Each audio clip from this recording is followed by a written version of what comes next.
Why is nobody using Fort? Let's see what an outsider has to say about that.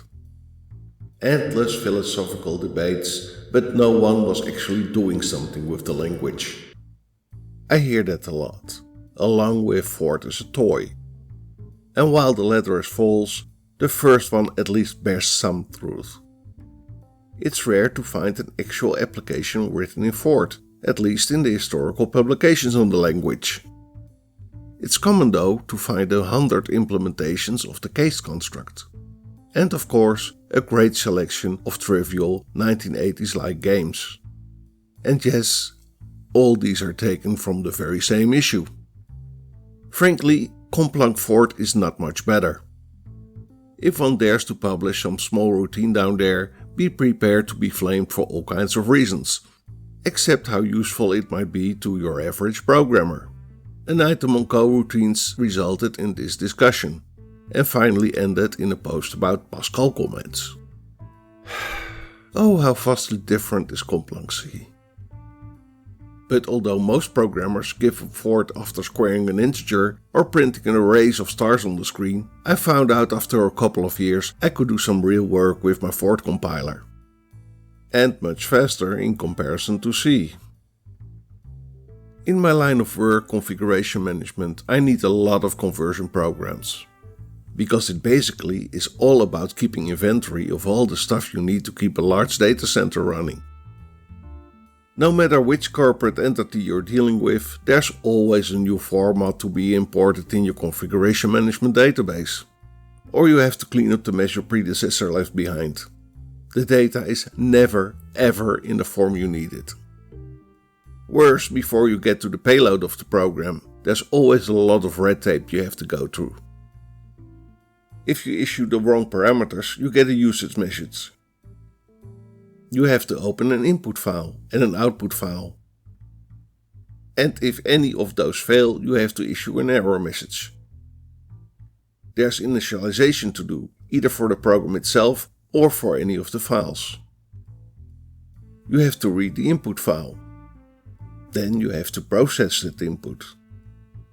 Maybe there's some post-processing left to do. And finally, when all is done, we have to close the files. That's a lot of red tape. Can we do any better here? Yes, we can. We can make a template. Now, all we have to do is to define just 5 words. And we're done. Let's say we want to convert PC-DOS text files to Unix text files. We don't require any pre- or post-processing, so we can forget about these. 2 words down, 3 to go. Let's make a usage message according to the specifications. An abort quote message is enough. Just 2 more. Let's read the file character by character, and let's use except to achieve that. Finally, the payload. If we read the character return, we drop it. Otherwise, we write it to file. Done. Now, let's add the template. Compile, and we're in business. I must admit I really regret calling this template convert.fort. I should have called it etc. because that's how it feels. And note you can use it for a wide variety of conversion programs, big and small. Even 48's very own preprocessor is based on this template. What's there not to like? Needless to say, I've used this template extensively, both privately and professionally. And a lot of these programs have become part of the 48's repository and are hence available to the general public. One of these utilities is called CSV Scan. You have to understand that the configuration management database consists of at least a few hundred tables, with thousands or even hundreds of thousands of records. And usually, when I get called in, it's such a mess I have to redesign the entire thing. That's where CSV Scan comes in. It shows how many fields there are in a table, how many rows, and per field its name, the maximum length, and the percentage of rows which contain a value. If that's low, we can scrap a field right away, since obviously nobody is using it. Knowing the maximum length of a field is useful when defining a structure in another programming language, like Fort or C, that is supposed to hold its contents without clobbering. The program is also capable of writing its output to a LibreOffice Calc spreadsheet. And since I'm running all of this on Linux, it's a cinch to generate a whole bunch of analysis reports by issuing a single command. Of course, you still have to analyze the stuff. But I got another program to help me further. CSV dist. That one analyzes how the values in a field are distributed, both in terms of numbers as well as percentage.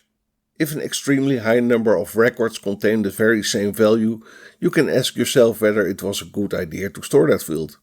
Because the poor guy maintaining that repository is storing exactly the same information over and over again, day in, day out. If you want to make somebody's job boring, that's the way to do it, pal. So using these programs, I was able to reduce the number of fields in the database from 128 to about 16 on average. That way I redesigned the entire database, including the very Dutch business meeting, that's a tradition down here, within 6 weeks. I was able to meet that deadline because you can import CSV files in LIX, which is a LaTeX editor. Or did you really think I'd touch Word with a 10-foot pole? But even before LIX I was able to do the import, because I had already written a CSV to LIX converter myself. And I must admit I still prefer it, because I don't have to tinker with the layout that much. And yes, I wrote a lot of handy utilities which made my professional life a lot easier. As a matter of fact, I wrote a whole slew of CSV utilities. I can convert your average CSV file to Excel, both binary and XML format, LibreOffice, Kspread, generic XML, vanilla HTML, 2 different JSON formats, 3 different SQL dialects, but also as a 40H table or a media wiki page. Okay, give me a moment to catch my breath. Of course, I've written countless custom programs for my clients. Fun fact, the largest 40H program ever written, 1500 lines in total, was such a custom program.